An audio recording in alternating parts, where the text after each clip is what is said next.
اعوذ باللہ من الشیطان الرجیم بسم اللہ الرحمن الرحیم۔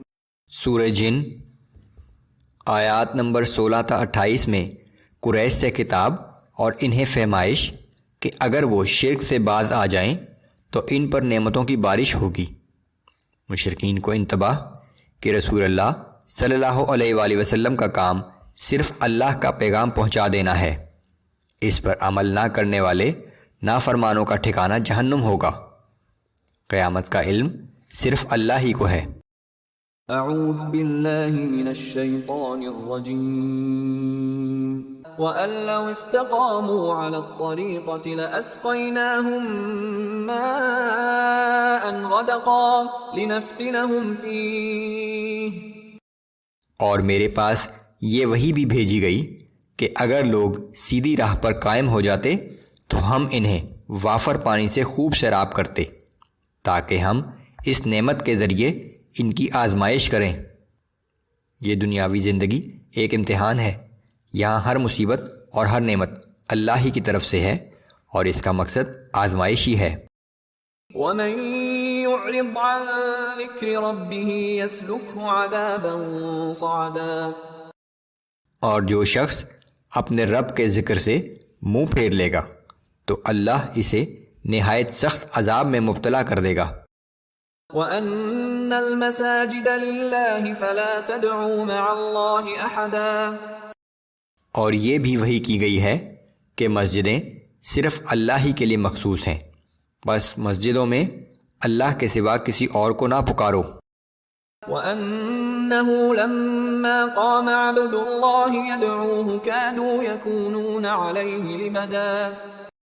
اور یہ کہ جب اللہ کا یہ بندہ مسجد میں صرف اللہ ہی کی عبادت کے لیے کھڑا ہوتا ہے تو لگتا ہے کہ یہ لوگ اس پر ٹوٹ پڑیں گے۔ رسول اللہ صلی اللہ علیہ وآلہ وسلم جب مسجد الحرام میں قرآن پڑھنے کے لیے کھڑے ہوتے تو انہیں تنگ کرنے کے لیے مشرکین کا ایک جمع غفیر جمع ہو جاتا تھا۔ قُلْ إِنَّمَا أَدْعُو رَبِّي وَلَا أُشْرِكُ بِهِ أَحَدًا۔ اے نبی صلی اللہ علیہ وآلہ وسلم، آپ ان سے کہہ دیجئے کہ میں تو صرف اپنے رب کو پکارتا ہوں اور اس کے ساتھ کسی کو شریک نہیں کرتا۔ قُلْ إِنِّي لَا أَمْلِكُ لَكُمْ ضَرًّا وَلَا رَشَدًا۔ آپ کہہ دیجئے کہ میں تمہارے لیے نہ کسی نقصان کا اختیار رکھتا ہوں نہ کسی بھلائی کا۔ قُلْ إِنِّي لَن يُجِيرَنِي مِنَ اللَّهِ أَحَدٌ وَلَنْ أَجِدَ مِن دُونِهِ مُلْتَحَدًا۔ آپ کہہ دیجئے کہ نہ تو کوئی مجھے اللہ کی گرفت سے بچا سکتا ہے اور نہ میرے لیے اللہ کے سوا کوئی جائے پناہ ہے۔ إِلَّا بَلَاغًا مِّنَ اللَّهِ وَرِسَالَاتِهِ۔ البتہ میرا کام اللہ کے احکامات اور اس کا پیغام لوگوں تک پہنچا دینا ہے۔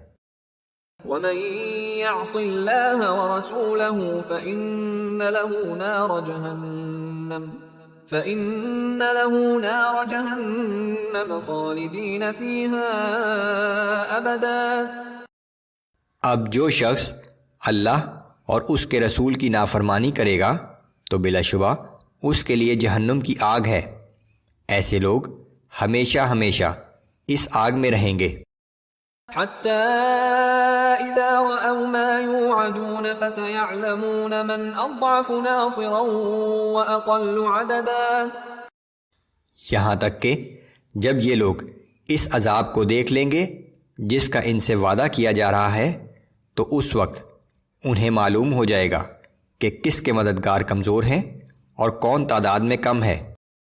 قُلْ إِنْ أَدْرِي أَقَرِيبٌ مَّا تُوعَدُونَ أَمْ يَجْعَلُ لَهُ رَبِّي أَمَدًا۔ اے پیغمبر صلی اللہ علیہ وآلہ وسلم، آپ کہہ دیجئے کہ میں نہیں جانتا کہ جس عذاب کا وعدہ تم سے کیا جا رہا ہے وہ قریب ہے یا میرا رب اس کے لیے کوئی دور کی مدت مقرر فرماتا ہے۔ عالم الغیب فلا یظہر علی غیبہ احدا۔ وہی غیب کا جاننے والا ہے اور وہ اپنے غیب کے علم سے کسی کو آگاہ نہیں کرتا۔ إلا من ارتضى من رسول فإنه يسلك من بين يديه ومن خلفه رصدا۔ ہاں، مگر اپنے کسی برگزیدہ پیغمبر کو تو انہیں اس طرح اطلاع دیتا ہے کہ اس وحی کو لانے والے فرشتوں کے آگے اور پیچھے محافظ فرشتے بھیج دیتا ہے۔ لِيَعْلَمَ أَن قَدْ أَبْلَغُوا رِسَالَاتِ رَبِّهِمْ وَأَحَاطَ بِمَا لَدَيْهِمْ وَأَحْصَىٰ كُلَّ شَيْءٍ عَدَدًا۔ اور یہ انتظام اس بات کو یقینی بنانے کے لیے کیا جاتا ہے کہ پیغام پہنچانے والے فرشتے اپنے رب کا پیغام اس کے رسول تک بحفاظت پہنچا دیں، اور اللہ ان پہرے داروں کے تمام احوال کا احاطہ کیے ہوئے ہے، اور اس نے تو ہر چیز کو فردن فردن شمار کر رکھا ہے۔